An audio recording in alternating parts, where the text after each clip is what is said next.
Good morning, children. Today we are going to read chapter first, Geography, Resources, class 8. What is resources? अगर resources के बारे में बात करें, जो साधन, जिस साधन से हम लोग अपना जीवन को बहुत ही आसान बनाते हैं, so there are many needs. अगर इसके डिफिनेशन देखें, anything that we use to meet and satisfy our needs is a resources. हर वो चीज़ जो हमारी आवश्यकताओं को पूरी करती है, हमें संतुष्ट करती है, दैट इज कॉल्ड रिसोर्सेस. और रिसोर्सेस के बारे में अगर देखें, इसकी वैल्यू भी बहुत ज़्यादा है, क्योंकि अगर रिसोर्सेस के मायने हम नहीं देखें, नहीं समझें, तो हमारे लिए बहुत ही नुकसानदायक हो सकता है. So there are two type of resources, that is called natural resources and man made resources. यहाँ पर 3 टाइप का दिया गया है, but we are going to discuss 2 type of resources which is completely important for us. So 2 type of resources. The first one is called natural resources. जो natural resources होता है, और natural resource is resource that people can use which come from nature. प्रकृति से जो प्राप्त होता है, जैसे कि पानी, हवा, लकड़ी, नदी, ये सारी चीज़ें होती है नेचुरल रिसोर्सेस. और ये नेचुरल रिसोर्सेस हमें मिलता है, जिसकी वजह से हम अपने सारी चीज़ें, आवश्यकताओं को पूरी करते हैं. और इनमें कुछ ऐसी चीज़ें होता है जो हमारे लिए एसेंशियल होता है. एसेंशियल इन द सेंस ज़रूरी. फॉर एग्ज़ाम्पल, ज़िंदा रहने के लिए हमें हवा की ज़रूरत है, और वो नेचुरल रिसोर्स की आवश्यकता हमें होती है, और नेचर की तरफ से वो एक फ्री गिफ्ट होता है हमारे लिए. और कुछ रिसोर्सेस होती है जो हमारे लिए, अपनी आवश्यकताओं को पूरी करने के लिए, हमारे मन को खुश करने के लिए, satisfying our needs, used for satisfying our needs. जैसे कि हमने नेचुरल रिसोर्स से लकड़ी काट लिए, और लकड़ी काटने के बाद हमने अपने मन के हिसाब से उसके क्या बनाए, फर्नीचर बनाए. That is called our satisfying needs. और ये जो नेचुरल रिसोर्सेस होता है, this is a free gift from nature, पर जिसका हमें बहुत ही अटमोस्ट केयर लेना जरूरी है. ऑक्सीजन की बहुत केयर लेना जरूरी है, पानी का बहुत केयर लेना जरूरी है, जंगल का बहुत केयर लेना जरूरी है. और अगर इस रिसोर्सेस को देखें, तो इसके ओरिजिन के हिसाब से, जहाँ से इसकी उत्पत्ति हुई है, उस उत्पत्ति के हिसाब से 2 हिस्सों में डिवाइड है. First one is called biotic resources and second one is called abiotic resources. Biotic resources के तहत सारे लिविंग थिंग्स वाले आएंगे. फॉर एग्जाम्पल, ट्रीज आएगा, एनिमल्स आएंगे, इंसेक्ट आएंगे. All these things are called natural biotic resources. Then second one is called abiotic resources, जिसके तहत आता है non living things. Non living things के तहत आता है, फॉर एग्जाम्पल, अर्थ आता है, एयर आता है, वाटर आता है, मेटल्स आता है, रॉक्स आता है, एटसेट्रा. और अगर इसको देखा जाए, तो इस रिसोर्स को, जो भी रिसोर्सेस हैं, इन रिसोर्सेस को हम क्या कर सकते हैं, परिवर्तित कर सकते हैं, बदल सकते हैं, कुछ चीज़ों में सुधार ला सकते हैं. जैसे कि एक renewable resources and non renewable resources. Renewable resources के तहत क्या क्या आता है, resources that can be replenished after a short period of time are called renewable resources. For example, agricultural crops, water, forest, wildlife. Non renewable resources के तहत जो आता है, जो resources which takes million years of time to replenish are called non renewable resources. For example, fossil fuel. कुछ resources होता है जो हमारे ओनरशिप में आती है, जैसे कि हमारे ज़मीन, हमारा घर।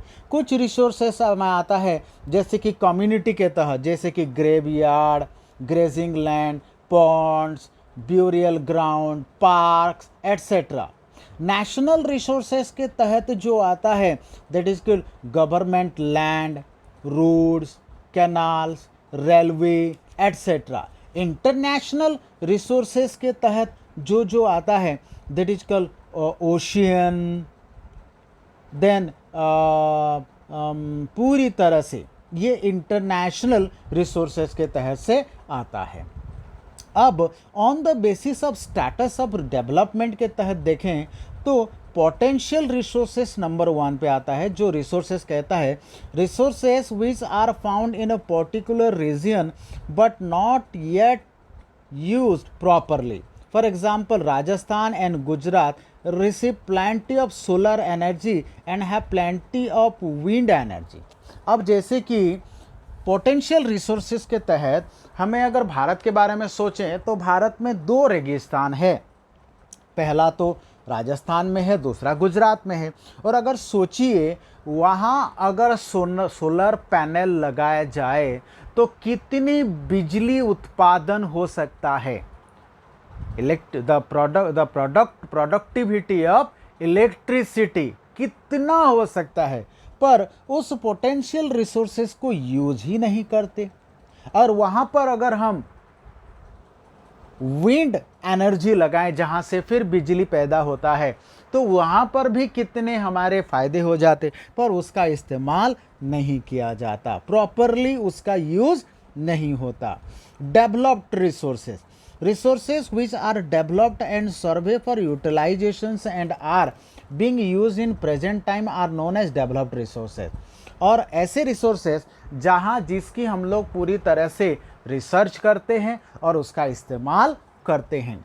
Stock resources that are available but we do not have proper technology to use them are called stock. Stock resources के साथ क्या ये होता है कि ऐसा रिसोर्सेज हमारे पास होते हैं जिसका हम इस्तेमाल नहीं कर सकते क्योंकि हमारे पास टेक्नोलॉजी की कमी है, हमारे पास टेक्नोलॉजी की कमी है। For example, water is made of oxygen and hydrogen which can be used as fuel but because of lack of proper technology these are not being used.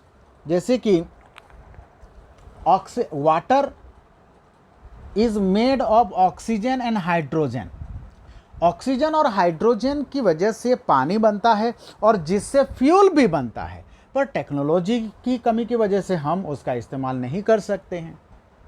Reserved resources which are available and how to use them is also present but they are yet to be used are called reserve। For example, river water which is not used to generate electricity। जैसे कि नदी का पानी reserve water है और उसको रख के हम लोग उस साधन का इस्तेमाल नहीं करते हैं इलेक्ट्रिसिटी पैदा करने के लिए। On the basis of distributions के तहत देखें तो ubiquitous resources which are found almost everywhere on earth such as air we breathe। Then localized resources which are not found everywhere but are confined to certain places such as coal, copper। The distributions of localized resources is highly uneven on the earth surface। अब जैसे कि हम कोयले का इस्तेमाल करते हैं, कोयला का इस्तेमाल करते हैं, कॉपर का जो ज़मीन के अंदर मिलता है और जो हमारे लिए सबसे बड़ा साधन का काम करते हैं। जैसे कि कोयला निकाला जाता है, ईंधन के इस्तेमाल किए जाते हैं, ईंधन की तरह। Then second, these are called, जो हमने अभी तक डिस्कस किया, those are called natural resources. Man made resources के तहत अगर आएँ तो वहाँ उसके बारे में कहा जाता है man made resources are those resources that are created by the human action according to their needs. अपनी आवश्यकताओं के अनुसार वो उन आवश्यकताओं को पूरी करने के लिए बनाते हैं, जैसे कि buildings, schools, hospital, dams etcetera. और इन रिसोर्सेस को हम खुद अपने हाथ से बनाते हैं। ह्यूमन एज अ रिसोर्सेस, इंसान भी एक रिसोर्स होता है। Human being through the labour provide stay to organizations, they are also considered to be as resources. The term human resource can also be defined as the skill, energy, talent. अब human, इंसान को एक resource की तरह इस्तेमाल किया जाता है क्योंकि इंसान पूरी तरह से टैलेंटेड होता है. और अगर टैलेंटेड उसका टैलेंट को इस्तेमाल नहीं करेगा और डैम नहीं बनाएगा, उसके टैलेंट को इस्तेमाल नहीं करेगा और अगर बिल्डिंग नहीं बनाएगा, उसके टैलेंट को इस्तेमाल नहीं करेगा और दूसरी प्रकार के काम नहीं करेगा, तो उस रिसोर्सेस का होने का कोई मतलब नहीं बनता है. तो इसी वजह से उसका स्किल को इस्तेमाल किया जाता है, एनर्जी को, टैलेंट को, एबिलिटी को, और उसका सबसे बड़ी बात जो पॉजिटिविटी है, उसके नॉलेज को इस्तेमाल किया जाता है as a human resources. Conservation of resources, किस तरीके से हम रिसोर्सेस को पूरी तरह से सुरक्षित या बचाव कर सकते हैं. Exploitations, improvement and protection of human and natural resources is a wise manner, ensuring derivations of their, कैसे संरक्षित किया जा सकता है, of their highest economic and social benefits, continuing and long term basis. Conservation is achieved through alternative technology, recycling and reduction. अब जैसे कि जो भी रिसोर्सेस हमें होता है, मिलता है नेचुरल रिसोर्सेस, तो उसका बचाव करने के लिए उसका रिसाइकल होना ज़रूरी है. जैसे कि हम यूज किया हुआ पानी को फिर से रिसाइकिल करके हम अपने पौधों में डाल सकते हैं, अपने खेतों में लगा सकते हैं. वाई टू कंजर्व रिसोर्सेस, क्यों हमें जो भी साधन मिला है उसका क्यों संरक्षण करना जरूरी है. Earth's natural resources are neither non-renewable such as minerals, oil, gas और कोल. जो भी धरती से हमें मिलता है, जैसे कि कोयला मिलता है, तेल मिलता है, हाँ, गैस मिलता है, मिनरल्स मिलता है, इन चीज़ों को रिन्यूएबल नहीं कर सकते हैं. Such as renewable such as water, timber, fisheries and agricultural crops. The combinations of growing populations and an increasing level of resource consumption is degrading and depleting the natural resources base. So dear students, up to this level today we already completed. The next paragraph you will get on Monday. After this I am going to sending you the exercise. You people can update the exercise in your fair copy. Then in the evening you people will get the taught subject homework. Thank you and have a great day.